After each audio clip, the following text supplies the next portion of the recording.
Royal Highness Meghan Markle, congratulations to you both. Thank you. Can we start with the proposal and the actual moment of your engagement? When did it happen? How did it happen?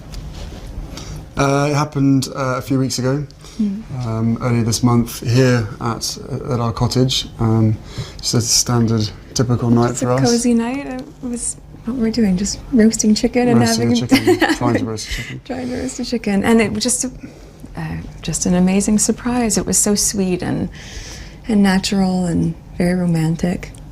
He got on one knee. Of course. Was it an instant yes from you? Yes, as a matter of fact, I could barely let you finish proposing. I said, can I say yes now? She didn't even let me finish. I said, can I say yes, can I say yes now? And then there was hugs and I had the ring in my finger and I was like, can I give you the ring? She goes, oh yes, the ring. So no, it was a really nice moment. It was just the two of us and I think I managed to catch her by surprise as well. So. Yeah. And this is how long after you first met? It would be a year and a half, yeah. A little bit more than that. No, just about a year and a half, yeah. Which for most people would be quite a whirlwind. Is that how it's felt to you? I don't think that I would call it a whirlwind in terms of our relationship. Obviously, there have been layers attached to how public it has become after we had a good 5-6 months almost with just privacy, which was amazing. But no, I think we were able to really have so much time just to connect, and we never went longer than 2 weeks without seeing each other, even though we were obviously doing a long-distance relationship. So it's we made it work. How did you first meet?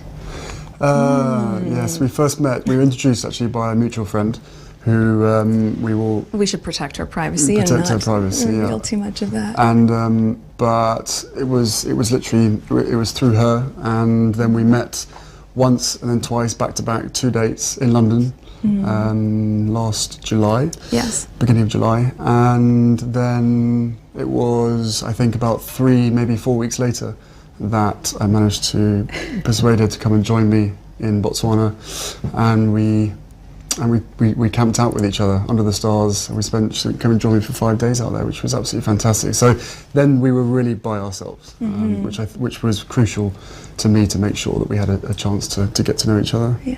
But the friend who introduced you, was she trying to set you up? Yes, it was definitely a setup. It was a blind date. It was a blind date, and, for sure. And it's so interesting because we talk about it now, and even then, because I'm from the States, you don't grow up with the same understanding of the royal family, and so while I now understand very clearly there's a global interest there, I didn't know much about him, and so the only thing that I had asked her when she said she wanted to set us up was, I had one question. I said, well, is he nice? Because if he wasn't kind, it didn't seem like it would make sense. And so we went and met for a drink, and then I think very quickly into that we said, well, what are we doing tomorrow? We should meet again. What are we doing tomorrow? Let's meet again. And then it was like, right, diaries. We need to get the diaries out and find out how we're going to make this work, because I was off to Africa for a month. She was working, and we just said, right, where's the gap? And the gap happened to be in the perfect place. So how much did you, Prince Harry, know about Meghan? Had you seen her on TV? No, I'd never even heard about her until this friend said Meghan Markle. I was like, right, okay, give me a bit of background. what's going on here? So no, I'd never watched Suits. I'd never heard of Meghan before, and I was beautifully surprised when I walked into that room and saw her, and there she was sitting there. I was like, okay, well, I'm going to have to up my game. I'm going to sit down and make sure I've got a good chat. I think for both of us, though, it was really refreshing, because given that I didn't know a lot about him, everything that I've learned about him, I learned through him, as opposed to having grown up around different news stories or tabloids or whatever else. Anything I learned about him and his family was what he would share with me, and vice versa. So for both of us, it was just a really authentic and organic way to get to know each other. And was that quite refreshing for you in the way that you've been brought up, with a lot of people knowing a lot about you? Was it refreshing? Or thinking they know. Or thinking they know. Exactly. Yeah, no, it was hugely refreshing to be able to get to know someone who isn't necessarily within your circle, doesn't know much about me, I don't know much about her. So to be able to start almost afresh, right from the beginning, and getting to know each other step by step. And then taking that huge leap of only 2 dates, and then going effectively on holiday together in the middle of nowhere, and sharing a tent together and all that kind of stuff. It was No, it was fantastic. It was absolutely amazing to get to know her as quickly as I did. And starting a long-distance relationship, you were working on Suits, so you had, I imagine, a packed filming schedule. You've got lots of commitments of your own. How hard was it to keep things going? It was, yeah. It was just a choice, right? I think that very early on when we realized we were going to commit to each other, that we knew we had to invest the time and the energy and whatever it took to make that happen. And so yes, with the filming schedule, it was not the easiest because it of course included a lot of travel back and forth, but I don't think you've had any idea what time zone you've been on for the last year and a half. no.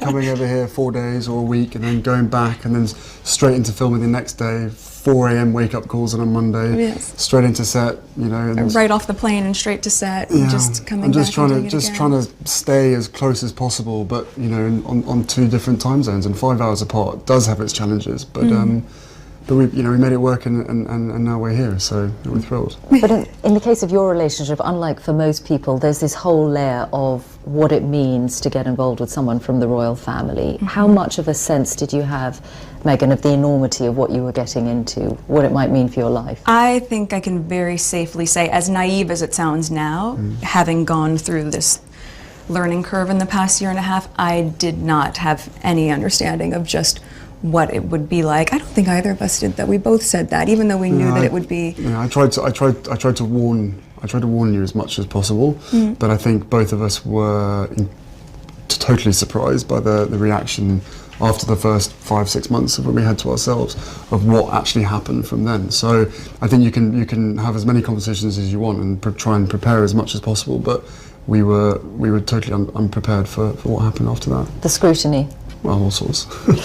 Well, I mean, I think also because there's a misconception that because I have worked in the entertainment industry that this would be something I would be familiar with. But even though I'd been on my show for, I guess, 6 years at that point, and working before that, I've never been part of tabloid culture. I've never been in pop culture to that degree, and lived relatively quiet life, even though I focused so much on my job. And so that was a really stark difference out of the gate. But and I think we were just hit so hard at the beginning with a lot of mistruths that I made the choice to not read anything, positive or negative. It just didn't make sense, and instead we focused all of our energies just on nurturing our relationship. On us, yeah. On us.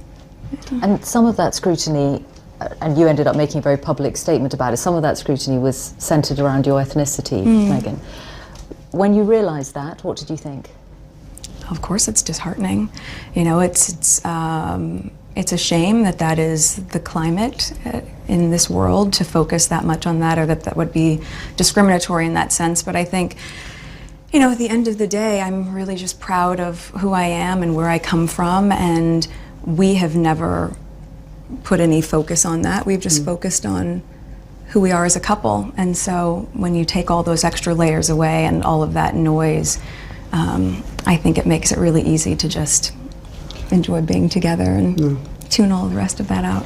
But now that it is all official, Prince Harry, do you have that sense that the combination of the two of you, your different backgrounds, that you together represent something new for the royal family?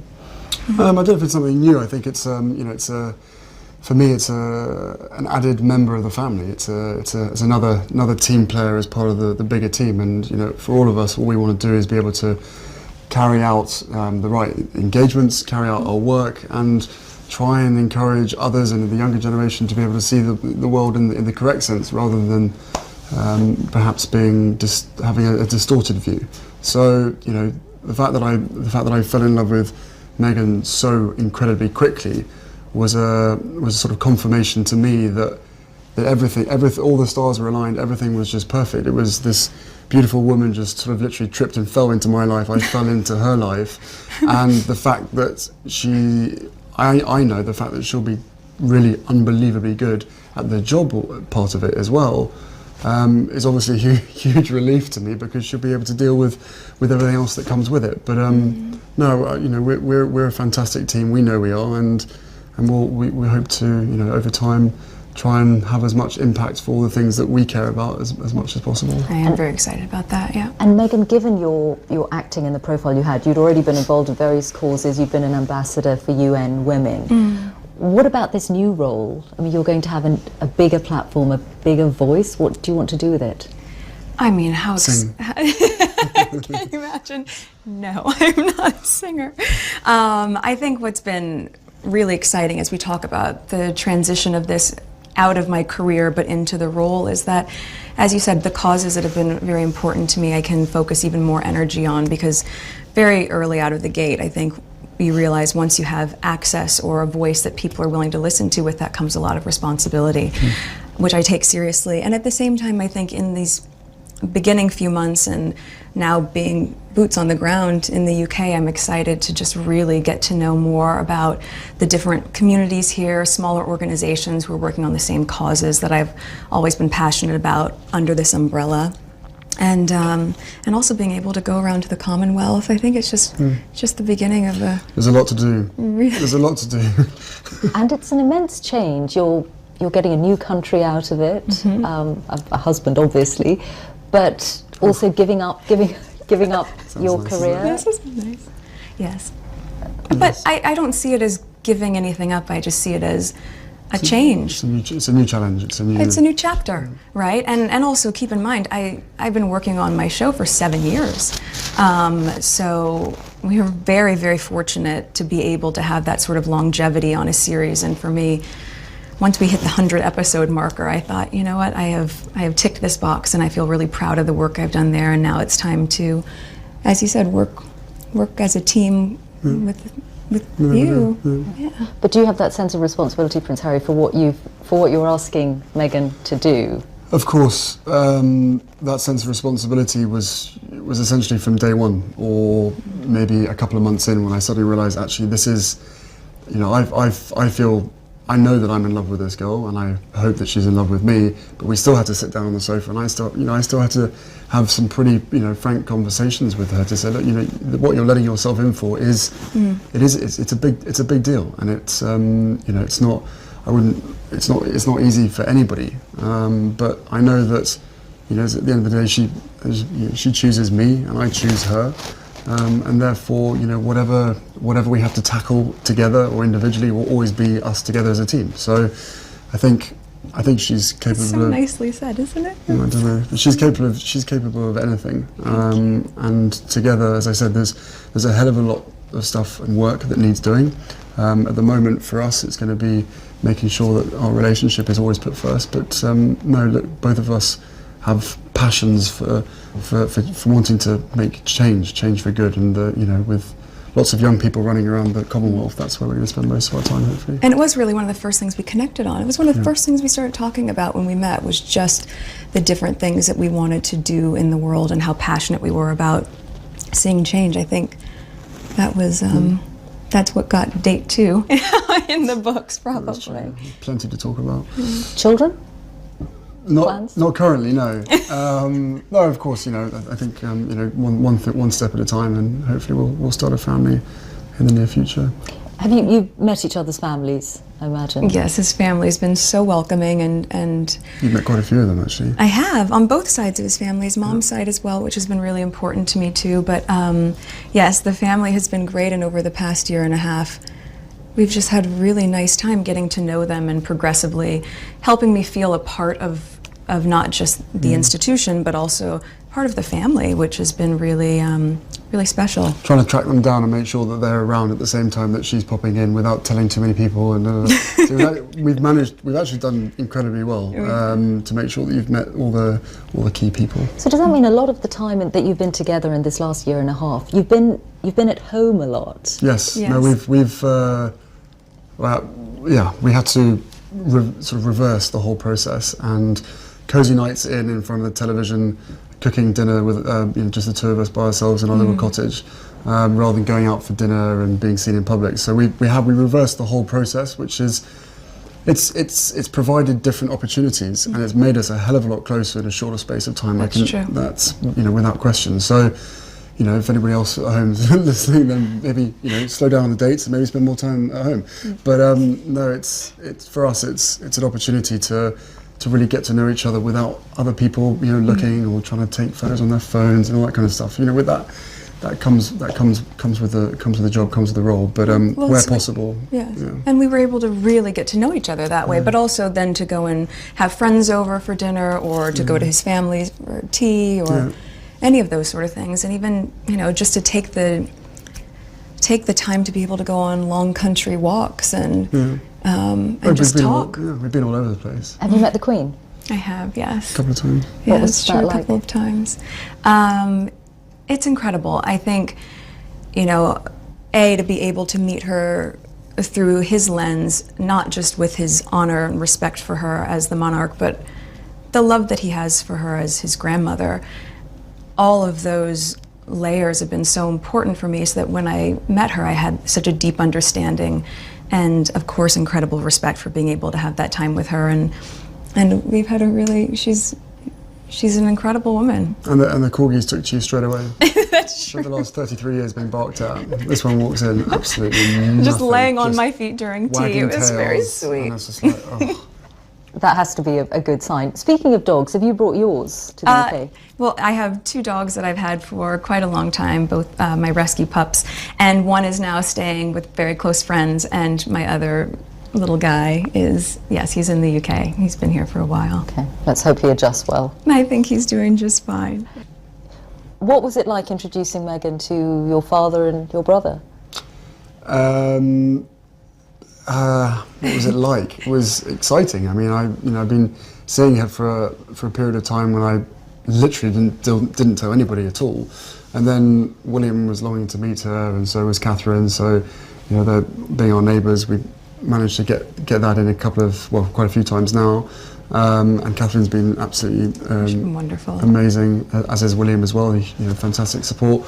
And then my father as well. We had a couple of, no, more than that. We've had a handful of teas and meetings and all sorts of gatherings over at his place as well. So, no, the family together have been absolutely, solid support, and my grandparents as well have been wonderful throughout this whole process, and they've known for quite some time. So how they haven't told anybody is again a miracle in itself. But no, the whole family have come together and have been a huge amount of support. They've been amazing. And Meghan, your parents, do you think, while very happy for you obviously, do you think they have worried at all about the scale of what you're getting into? Well, I'm sure at the onset, both my parents and my close friends were concerned, because we got very quickly swept up in a media storm that, as I shared, was not part of my life before that. But they also had never seen me so happy. And I think also once my friends, were able to really meet Harry and my mom, who we've spent a lot of time with, who's so much fun. Your mum's amazing. It was just, obvious that no matter what we were being put through, that it was just temporary, and that we were going to be able to get through that. So everyone was really happy with me. He's talked to my dad a few times, hasn't been able to meet him just yet. But it's all been worth every effort. Yeah, it's been great. Your ring. Oh yes. Tell us about your ring. The ring is obviously yellow gold, because that's her favourite, and the main stone itself I sourced from Botswana, and the little diamonds either side are from my mother's jewellery collection, to make sure that she's with us on this crazy journey together. And it's beautiful, and he designed it. It's incredible. Yeah. And make sure it stays on that finger. Of course. What does it mean to you, Meghan, to have those stones on your finger that once belonged to Princess Diana? I think everything about Harry's thoughtfulness and the inclusion of that, and obviously not being able to meet his mom, it's so important to me to know that she's a part of this with us, and I think in being able to meet his aunts and also to be like Julia and just different people who are so important to his mom, I'm able to in some way know a part of her through them, and of course through him, and it's incredibly special. And to be able to have this, which sort of links where you come from, and Botswana, which is important to us, and it's perfect. What do you think your mother would have thought of Meghan or said about Meghan? Oh, they'd be thick as thieves, without question. I think she would be over the moon, jumping up and down, you know, so excited for me. But then, as I said, would have probably been best friends with Meghan. So no, it is days like today when I really miss having her around and miss being able to share the happy news. But you know, with the ring and with everything else that's going on, I'm sure she's with us. I'm sure she's with us. Yeah, you know, jumping up and down somewhere else. Prince Harry, Meghan Markle, thank you both very much. Thank you so much. Thank you very much.